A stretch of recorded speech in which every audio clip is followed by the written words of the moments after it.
नमस्कार, मैं छवि हाजिर हूँ लेकर आपका मनपसंद और ग्रामीण अर्थव्यवस्था के विकास को समर्पित हमारा ये कार्यक्रम कृषि दर्शन। इस कार्यक्रम में हमेशा हमारी कोशिश होती है कि सफलता की कहानियों से जहां आपको उत्साहित महसूस कराएं, वहीं दूसरी तरफ नवीनतम उपलब्धियों, नवीनतम तकनीकों और नवीनतम उपकरणों से भी आपको रूबरू करा सकें। कार्यक्रम की आज की कड़ी में भी कुछ ऐसी ही कोशिश होगी हमारी। करवाएंगे आपको रूबरू अपने विशेषज्ञों से भी कुछ नई जानकारियों के लिए। लेकिन सबसे पहले डालेंगे नजर अपने पहले सेगमेंट खबरें खेती की पर। नमस्कार, खबरें खेती की में स्वागत है आपका। खबरों में आगे बढ़ने से पहले सबसे पहले नजर मुख्य कृषि समाचारों पर। ठंड के मौसम में तापमान प्रबंधन पर विशेष ध्यान दे पशुपालक और किसानों के लिए बेहद उपयोगी स्प्रिंकलर मशीन। किसान भाई बहनों, बढ़ती ठंड में अपने पशुओं जैसे कि बकरी या गाय को गिरते तापक्रम के प्रकोप से बचाना बेहद जरूरी है। ठंड का ज़्यादा असर होने पर उनमें कई तरह की बीमारियां हो सकती है, इसलिए उनके रहने वाले स्थान को ढककर रखें ताकि हवा का असर ज़्यादा ना हो। साथ ही साथ ठंड ज़्यादा होने पर उन्हें ढककर भी रखा जा सकता है। तापमान ज़्यादा गिरने पर आग का इस्तेमाल भी कर सकते हैं। उनके चारे के लिए भी धूप होने पर ही बाहर ले जाएं अथवा अन्य विकल्पों का प्रयोग करें।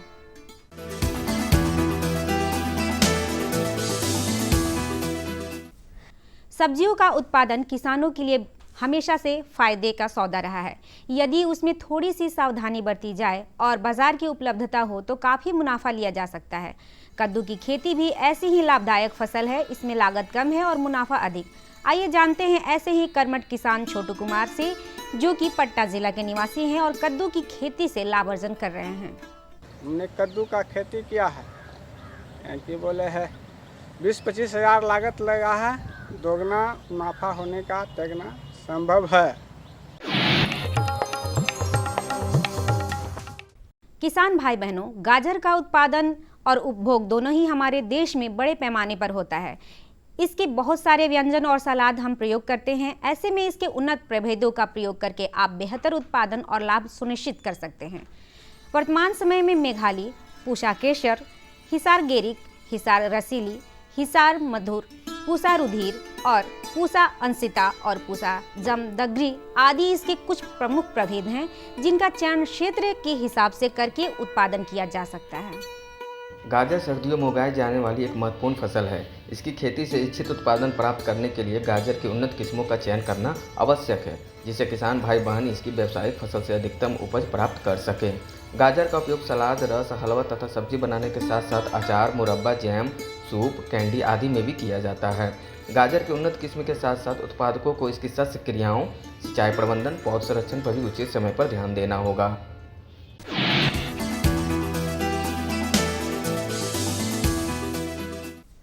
स्प्रिंकलर या फुहारा सिंचाई तकनीक ड्रिप सिंचाई की तरह बूंद बूंद सिंचाई तकनीक है। इसे बौछारी सिंचाई भी कहा जाता है।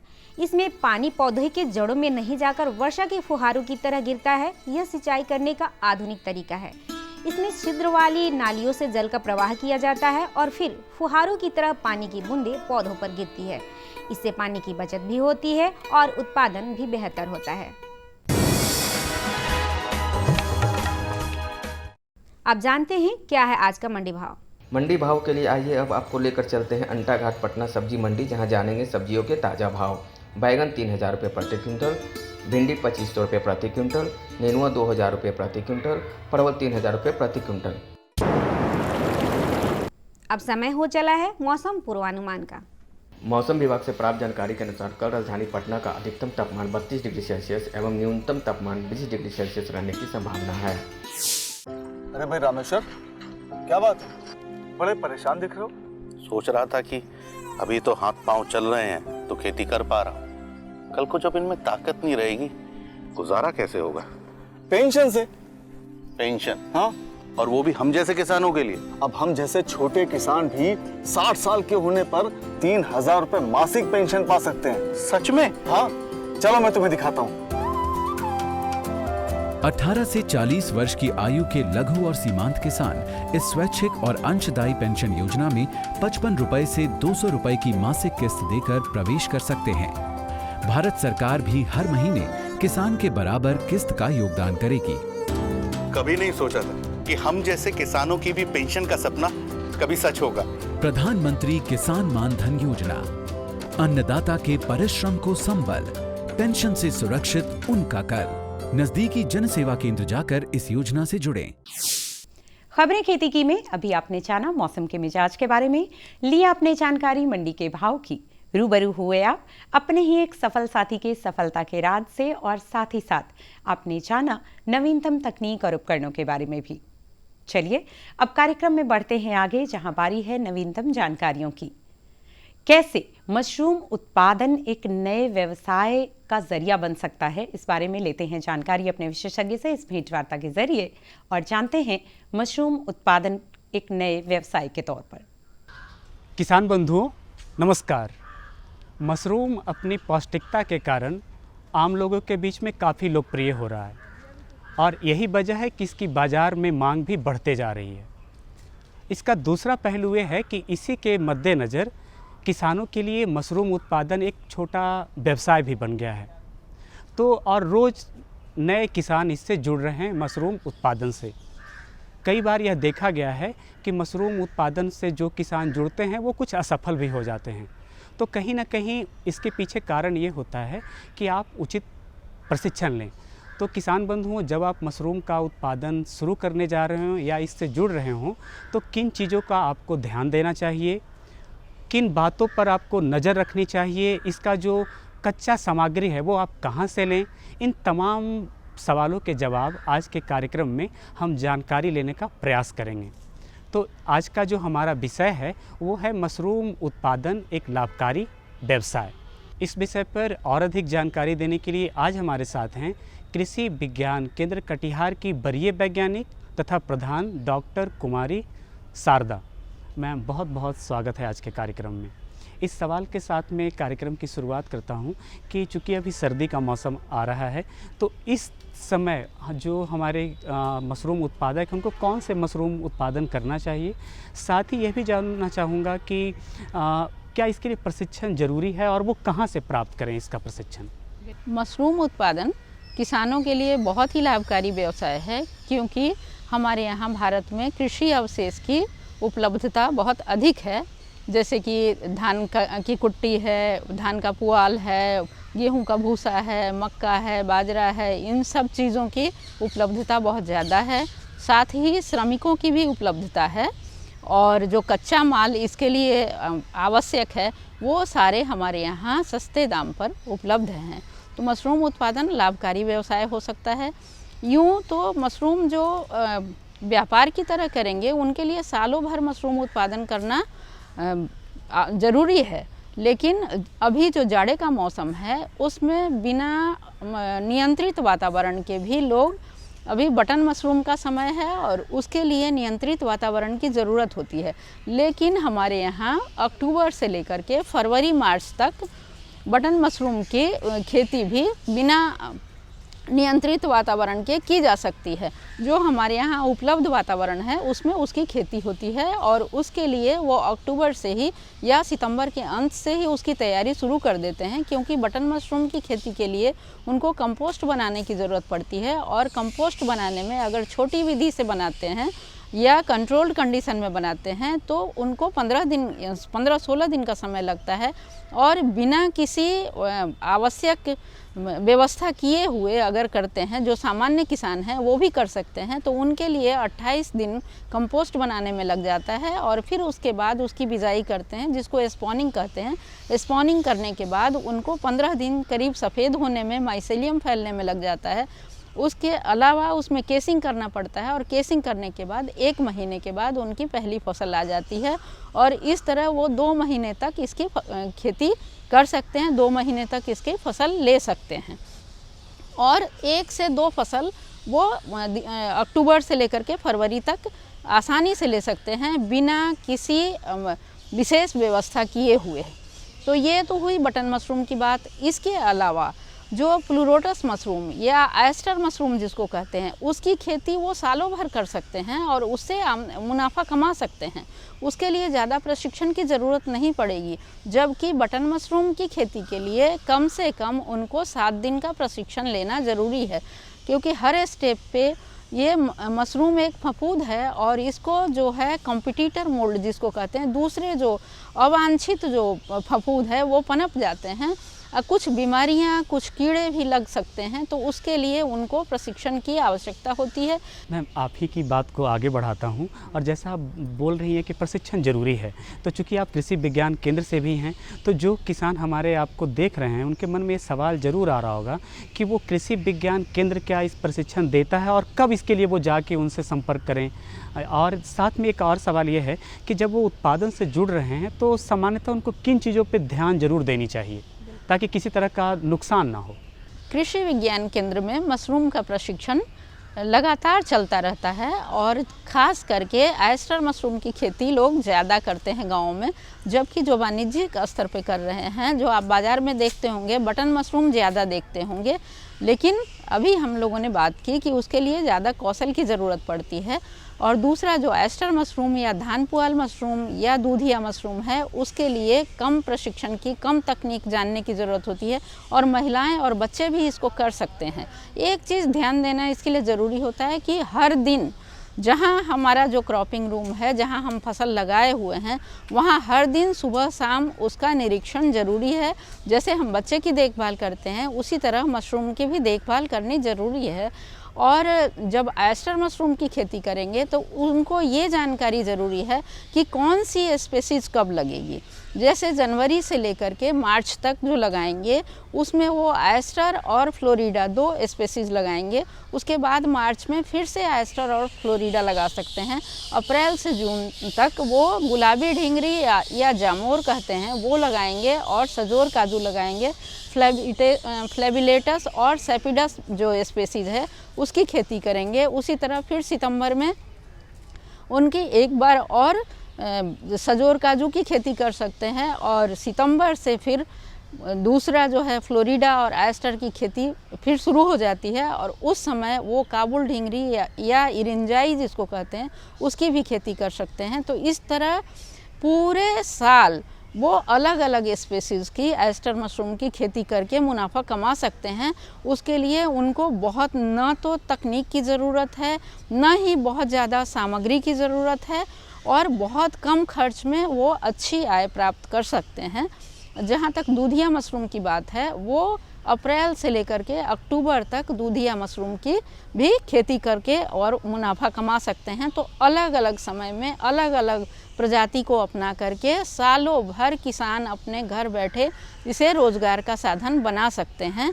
और धान पुआल जहाँ तक कि जो गर्म इसमें होता है तो उसके लिए 40 डिग्री सेंटीग्रेड तक तापमान की ज़रूरत होती है, जबकि हम बात कर रहे हैं कि बटन मशरूम के लिए उनका माइसेलियम फैलने के लिए और उनके ग्रोथ के लिए 23 से 25 डिग्री सेंटीग्रेड तापमान की ज़रूरत होती है और उसको उगने के लिए 14 से 18 डिग्री सेंटीग्रेड तापमान की ज़रूरत होती है और वो फरवरी अपने यहाँ नवंबर से फरवरी तक उपलब्ध होता है। बाकी मशरूम जो हम एस्टर की बात कर रहे हैं वो 20 से 30 डिग्री सेंटीग्रेड तापमान की ज़रूरत होती है और दूधिया मशरूम के लिए 28 से 38 डिग्री सेंटीग्रेड तापमान की ज़रूरत होती है। तो ये इनका तापमान के बारे में, इनकी प्रजाति के बारे में जान करके, इनके कीड़े बीमारियों के बारे में प्रशिक्षण लेकर सालों भर किसान इससे आमदनी का साधन बना सकते हैं। साथ ही एक बात और कहना चाहेंगे उनको कि जहाँ तक एस्टर मशरूम और दूधिया मशरूम की बात है, उसको वो सुखा करके पाउडर बना करके भी रख सकते हैं और उसका वैल्यू एडेड प्रोडक्ट जैसे अचार है या उसकी चटनी है या उसके दूसरे प्रोडक्ट बना करके सुखा करके पाउडर बना करके उसका ठेकुआ या नमकीन वगैरह में भी इस्तेमाल कर सकते हैं। मशरूम उत्पादन किस तरह से किसानों के लिए एक लाभकारी व्यवसाय है, इसको आपने बहुत ही संक्षेप में और उन्हीं के किसानों के शब्दों में आपने जानकारी दी। आज कार्यक्रम में आए इसके लिए बहुत बहुत धन्यवाद। आपको भी बहुत बहुत धन्यवाद। हर जोखिम से निकल कर फसल आए, सुरक्षित हो जाए, फसल बीमा से हर किसान अब आत्मनिर्भर हो जाए। अब सूखा पड़े या बाढ़ आ जाए कोई डर नहीं, अब ओले पड़े या कीट पतंगे फसल खा जाए कोई फिक्र नहीं। अब कैसी भी आपदा हमारी फसल पे आ जाए, क्षति होने पर हमारे दावों का उचित भुगतान मिलता है, क्योंकि हमने लिया है प्रधानमंत्री फसल बीमा। बुआई से फसल कटाई तक हर जोखिम का दावा, न्यूनतम न्यूनतम प्रीमियम पर अधिकतम भुगतान का वादा। योजना से हर साल जुड़ रहे हैं 5 करोड़ से ज्यादा किसान। अब आपकी है बारी। नजदीकी कृषि कार्यालय, सहकारी समिति, बैंक शाखा, अधिकृत बीमा कंपनी या जन सेवा केंद्र में स्वेच्छा से करा सकते हैं पंजीकरण। फसल बीमा पोर्टल या फसल बीमा ऐप द्वारा भी किया जा सकता है पंजीकरण। प्रधानमंत्री फसल बीमा योजना, आपकी फसलों का संपूर्ण सुरक्षा कवच। कृषि एवं किसान कल्याण मंत्रालय, भारत सरकार। जानकारियों का सिलसिला अभी थमा नहीं है। बारी है एक और भेंट वार्ता की, जहां हम अपने विशेषज्ञ से जानकारी लेंगे मधुमक्खी पालन एक नए व्यवसाय के रूप में। दर्शकों नमस्कार। पिछले कई वर्षों से हमारे किसान भाई खेती बाड़ी करने के साथ साथ कई सारे सह व्यवसाय भी करते आ रहे हैं। उन्हीं व्यवसायों में से एक प्रमुख व्यवसाय है मधुमक्खी पालन। लेकिन अभी भी कई ऐसे किसान भाई हैं जिन्हें मधुमक्खी पालन करने की ना कोई जानकारी है और ना ही वो इस व्यवसाय को करते हैं। तो इस व्यवसाय को अपनाने के लिए किन किन बातों का ध्यान रखना है और कैसे कम लागत में ज़्यादा से ज़्यादा मुनाफा प्राप्त हो, आइए जानेंगे हम अपने विशेषज्ञ से। तो आज का जो हमारा विषय है वह है मधुमक्खी पालन एक लाभकारी व्यवसाय, और इस पर विशेष जानकारी देने के लिए आज हमारे साथ मौजूद हैं डॉक्टर अनुराधा रंजन कुमारी। मैम, सबसे पहले आपका हमारे कार्यक्रम में बहुत बहुत स्वागत है। मैम, जैसा कि हम आज चर्चा कर रहे हैं मधुमक्खी पालन पर, तो सबसे पहले प्रश्न यह होगा कि मधुमक्खी पालन क्या है और इसे कैसे कर सकते हैं, और यह हमारे किसान भाइयों के लिए क्यों ज़रूरी है। मधुमक्खी पालन व्यवसाय बहुत ही लाभकारी है। ये कृषि आधारित उद्यम है। इसी कृषि के साथ साथ इस व्यवसाय को अपनाकर किसान बंधु अच्छी आमदनी ले सकते हैं, और ये किसी वर्ग के लोग ये स्टार्ट कर सकते हैं। इसमें बहुत ज़्यादा हमें कौशल की आवश्यकता नहीं होती है। सिंपल आप कृषि विज्ञान केंद्र या कृषि विभाग या कोई विश्वविद्यालय से प्रशिक्षण प्राप्त करके इस उद्यम को स्टार्ट करना सकते हैं, जिसमें है सबसे पहले आता है कि हम इस व्यवसाय को शुरू करने के लिए कुछ महत्वपूर्ण बिंदु जानना आवश्यक है कि इसे कब शुरू करें। जो अक्टूबर नवंबर महीना होता है, इससे तुरंत हमारे किसान बंधु को आर्थिक लाभ पहुंचता है और उनके आमदनी में बढ़ोतरी होती है। दूसरा हमारा है जो हम फरवरी मार्च में भी इसकी शुरुआत करने सकते हैं, मगर हम अक्टूबर नवंबर महीने का सबसे उत्तम मानते हैं कि इस समय स्टार्ट करें तो ज़्यादा मुनाफा मिलता है। इसके लिए हमें सोचना है कि किस जगह पे बक्स रखें। तो हमें रोड किनारे नहीं रखना चाहिए। बहुत जहाँ पे शोर शराबा हो, जहाँ पे जल जमाव हो, बहुत दिनों से जल जमाव हो, जिससे मधुमक्खियाँ पानी पीकर रोगों से ग्रस्त हो सकती है, या शोर शराबा हो, या कहीं पे जनरेटर बहुत ज़्यादा चलता हो, तो ये सब जगहों का चुनाव नहीं करना चाहिए उसको वहाँ पे रखने के लिए। मैम, अभी आपने जानकारी दी कि मधुमक्खी पालन क्या है। मैम, आगे आप हमारे किसान भाइयों को ये बताएं कि अगर हमारे किसान भाई मधुमक्खी पालन शुरुआत करना चाहते हैं तो किन किन उपकरणों की ज़रूरत होती है, तथा साथ ही साथ कौन सी वो उन्नतशील प्रजातियां हैं जिसका वो चयन करके कम लागत में ज़्यादा से ज़्यादा मुनाफा प्राप्त कर सकते हैं। मधुमक्खी पालन शुरू करने के लिए बहुत ज़्यादा उपकरणों की आवश्यकता नहीं होती है, पर कुछ महत्वपूर्ण उपकरण हैं जो आवश्यक उपकरण होते हैं, उसको हम यहाँ चर्चा करेंगे। कि जैसे सबसे पहले मधुमक्खी बक्सा, आप जहाँ से मधुमक्खी खरीदेंगे वो बक्सा सहित आपको मधुमक्खी देगा। मगर जब हम अक्टूबर महीने में शुरू करते हैं तो हमें एक एक्स्ट्रा बक्से की, खाली बक्से की आवश्यकता होती है। तो वो जहाँ से आप खरीदेंगे एक भरा हुआ बक्सा के साथ साथ एक खाली बक्सा भी आप है जो वहाँ से खरीद लेंगे। और महत्वपूर्ण यंत्र है हमारा जैसे हनी एक्सट्रैक्टर, मधु निष्कासन यंत्र। ये बहुत आवश्यक होता है कि फ्रिक्वेंट हमें मधु निकालने के लिए इसकी आवश्यकता होती है। हाइव टूल है, छीलन छुरी है, ये सब बेसिक चीज़ें हैं। धुआंधार है, तो जिसको हम लोग धुआं करके मधुमक्खियों को थोड़ा सा दूर करके हम उसमें हनी निकालते हैं। तो ये सभी जो आवश्यक उपकरण है, ब्रश है, बी ब्रश है, तो इस आवश्यक उपकरण को लेकर हम मधुमक्खी पालन शुरू कर सकते हैं। अब आता है बात कि कौन सी प्रजातियाँ, ये बहुत ही महत्वपूर्ण विषय है कि जब तक हम इसके बारे में नहीं जानते हैं हम शुरुआत कैसे करेंगे। तो हमारे हिंदुस्तान में बहुत सारी प्रजातियां हैं, पर मुख्य 4 प्रजातियां हैं जिसको हम लोग उसको पालन करते हैं। मगर जिसमें भी सबसे ज़्यादा किसानों को आमदनी एपिस मैलिफेरा प्रजाति है उससे हो सकता है, और इससे बहुत ज़्यादा इसकी उत्पादन क्षमता है। और हमारा जो बिहार का प्राकृतिक है वो उसके अनुसार वो इन्वायरमेंट है उसके लिए सूटेबल है, और कम से कम 1 सालों में 60 से 80 केजी तक किसान हमारे इस मधुमक्खी से एपिस मैलिफेरा प्रजाति, जिसको हम लोग इटालियन मधुमक्खी भी कहते हैं, इसका उत्पादन क्षमता है। जैसे और भी प्रजातियां है, एपिस डोरसाता है, एपिस फ्लोरिया है, एपिस सेरेना इंडिका है, इसकी मधु उत्पादन क्षमता कम है और इससे किसानों को कोई खास ज़्यादा आमदनी नहीं होता है। मैम, अभी आपने बहुत अच्छी जानकारी दी। मैम, आगे हमारे किसान भाइयों को आप ये बताएं कि अगर हमारे किसान भाई मधुमक्खी पालन करते हैं तो उन्हें शहद तो प्राप्त होगा, मगर इसके अलावा और हमारे किसान भाइयों को क्या क्या लाभ मिलेंगे। इसमें जब हम मधुमक्खी पालन शुरुआत करते हैं तो हमारे बक्से में रानी, ड्रोन और वर्कर होते हैं। एक बक्से में सिर्फ एक ही मधुमक्खी रानी होती हैं। काफ़ी हमारा 300 से 400 संख्या में ड्रोन होते हैं और 800 से 1000 की संख्या में हमारे वर्कर्स होते हैं जो मधु उत्पादन करने का, मधु इकट्ठा करने का, नेक्टर और पॉलन लाने का काम करते हैं। तो इसमें सबसे ज़्यादा हम लोग क्या करते हैं, हमारे किसान बंधु सिर्फ इसके उत्पाद में मधु लेते हैं, जो कि हमारा इसके बहुत कम मिलता है। मधु के अलावा हम जैसे प्रोपोलिस है, जिसको आप देखते हैं गोंद कहते हैं, जो बिंदी में यूज होता है और भी इसके कई उसमें यूज होता है। हम प्रोपोलिस भी उससे लगते हैं। मधुमक्खी बॉक्स, बिग बॉक्स है, वैक्स है, तो वैक्स भी हमें है। जब मधुमक्खियों के छत्ता से हम मधु निकाल लेते हैं तो उससे हमें वैक्स मिलता है, जिसका मोमबत्ती और कई सारे उत्पाद, डेकोरेटिव आइटम्स भी उसको बनाते हैं। तो इससे भी किसान बंधु लेकर एक अच्छा मुनाफा कमा सकते हैं। दूसरा हमें है जो प्रोपोलिस है, रॉयल जेली, जो बहुत ही आप इसको देखेंगे इंटरनेशनल मार्केट में भी इसका बहुत ज़्यादा डिमांड है और बहुत इसको वैल्यू है। इसकी वैल्यू लाखों और करोड़ों में जाती है। तो इसमें रॉयल जेली भी लेकर आए हैं, जो उत्पाद लेकर इससे अच्छी आमदनी कमा सकते हैं। और चौथा जो है, हमें जो लाभ मिलता है मधुमक्खियों को डंक, जितने भी जोड़ों की दर्द होती है, ऑइंटमेंट बनती है या मेडिसिन बनता है, तो मधुमक्खियों को डंक भी हमारे लिए बहुत उपयोगी है। तो ये तो हमें किसान बंधु को प्रत्यक्ष लाभ मिलता है। कुछ अप्रत्यक्ष लाभ भी मिलता है जिसको हम नहीं देख सकते हैं।